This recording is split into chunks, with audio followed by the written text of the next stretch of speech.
The first one would be rootlessness. So this is Matthew 13, 20 through 21. As for what was sown on the rocky ground, this is the one who hears the word and immediately receives it with joy. Yet he has no root in himself, but endures for a while. And when tribulation or persecution arises on account of the word, immediately he falls away. I was reading a book this past week by Tyler Stanton, who's a pastor up in Portland, just epic book on prayer. And he says everybody in our culture separates young love and old love. Do you know what I mean by that? Like young love, like, oh my gosh, it's like what every romantic comedy's about, even though one of them's lying, it's gonna come out, just tell the truth and let's end this movie an hour earlier, right? It's young love, it's, oh my gosh, there's no fault in you, it's young love, it's awesome. We love it, we love to feel it, it's super emotional, it's awesome. And then our culture loves old love. Two 80-year-olds holding hands, still crazy about each other. We love that. You know what hardly anybody talks about? That. Because this crashes on the rocks of this and dies and never gets to this, or it chooses every day to keep moving towards and it survives.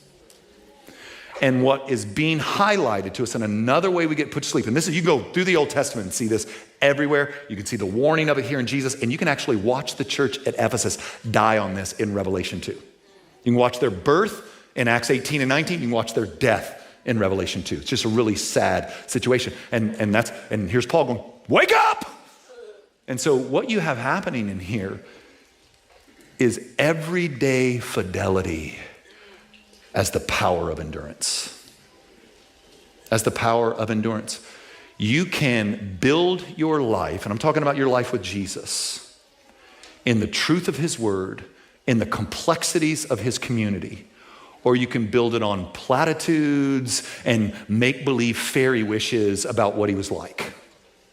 But this passage says, this is what this passage says. It's a good translation in the ESV, but it literally means when tribulations come, they fall away. It actually means to have contempt for. It's like when bad things happen, you think God owes you, so you get angry with him. And you started out with joy. You had this moment in college, or it was Thursday night at youth camp. You had this moment of brokenness 10 years ago, for them 12, 15 years ago, and you fell on the ground and you're like, God help me. And you felt him, like you felt him. And then you just did nothing after that. So you've lived off emotions and you've learned to maybe to manipulate your emotions. Listen to some worship music, and you're trying to always manipulate or whip up your emotions. But Jesus tells the story that the house that stands in the storm, it's built on rock, not the shiftiness of sand. And so rootlessness leads to sleepiness.